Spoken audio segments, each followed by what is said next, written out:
Ya, bismillahirrahmanirrahim. Jadi pada sesi kali ini kita dipertemukan kembali dalam pembahasan tentang solidaritas, di mana solidaritas mekanik dan solidaritas organik dari Immanuel Durkheim.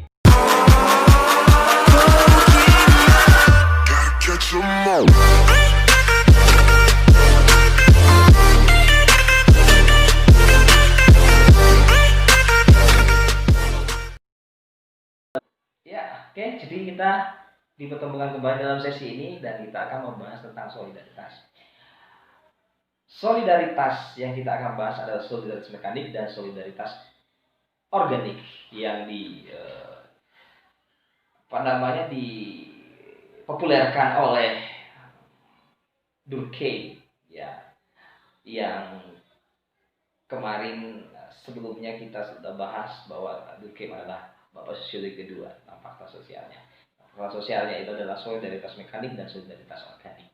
Nah, solidaritas mekanik menurut Immanuel Durkheim adalah solidaritas yang dimana dia sifatnya homogen. Homogen di sini ia masih seragam. Jadi masyarakat dalam solidaritas mekanik itu sifatnya seragam. Pembagian kerja masih rendah dan tidak terspesialisasi. Kemudian juga kultur yang dibangun itu masih sama, seragam. Nah, itu yang disebut sebagai solidaritas mekanik. Jadi dia bersifat homogen, pembagian kerja masih rendah, kemudian kolektivitas itu masih tinggi, seperti itu, dan masih banyak lagi. Kemudian solidaritas organik adalah solidaritas yang dimana sifatnya dia bersifat heterogen, dia sudah beragam. Jadi ada keberagaman yang dibangun dalam solidaritas organik ini. Keberagaman seperti apa? Keberagaman suku, ras, agama, dan lain-lain. Dan paling penting adalah keberagaman pekerjaan, spesialisasi pekerjaan. Ya, dalam masyarakat organik ini ya individu itu individu betul-betul individualistik. Jadi relasi sosial yang dibangun dalam masyarakat organik ini adalah suatu relasi yang sifatnya mutualisme, seperti itu. Bukan karena adanya suatu kultur yang betul-betul dianut bersama sehingga dibangun suatu kebersamaan yang disebut kalau di Indonesia itu gotong royong, seperti itu. Tapi solidaritas organik individualis, tapi adanya relasi sosial dalam sistem sosial itu dibangun atas dasar mutualisme. Jadi saling membutuhkan atau saling ketergantungan antara satu dengan yang lain. Karena ibaratkan suatu sistem itu saling berhubungan antara satu dengan yang lain. Dalam keseimbangan dalam masyarakat itu, maka kita memang menjaga keseragaman itu supaya tetap terjadi yang namanya equilibrium. Kemudian dalam masyarakat mekanik, hukum yang dikonstruksi, yang diterapkan dalam masyarakat organik itu dia bersifat represif atau bisa disebut sebagai dia menekan atau lain sebagainya, seperti itu. Kemudian juga kalau hukum hukum dalam solidaritas organik itu dia bersifat restitutif, dalam artian bahwa dia masih memberdayakan masyarakat.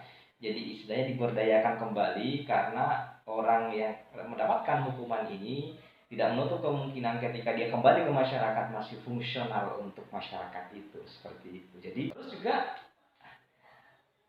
representasi dari masyarakat mekanik dan masyarakat organik itu bisa kita melihat masyarakat desa dan masyarakat kota. Di masyarakat desa itu dibangun atas dasar homogen. Jadi dia bersifat homogen, masih seragam, budaya yang seragam, pekerjaan yang seragam, spesialisasi pekerjaan masih rendah. Sehingga ketika ada orang yang istilahnya orang dari luar yang memiliki kultur yang bertentangan dengan masyarakat yang dibangun atas dasar solidaritas mekanik itu, dia masuk ke masyarakat itu, maka bisa saja dia diasingkan karena persoalan kultur yang kemudian tidak diterima atau bisa saja dikucilkan, seperti itu. Tapi berbeda dengan masyarakat organik. Masyarakat organik justru ketika keseragaman itu ada, itu justru dihargai, karena keseragaman itu memang sengaja itu dipertahankan. Kenapa dipertahankan? Karena akan terjadi equilibrium ketika terjadi relasi sosial antar individu satu yang dengan individu yang lain dalam sistem sosial seperti itu. Jadi karena adanya saling membutuhkan itu, karena terspesialisasinya pekerjaan itu, terjadilah yang namanya equilibrium seperti itu. Jadi relasi sosial yang dikonstruksi dalam masyarakat kota yang dibangun atas dasar solidaritas organik itu, dia sifatnya mutualisme, saling menguntungkan antara satu dengan yang lain seperti itu.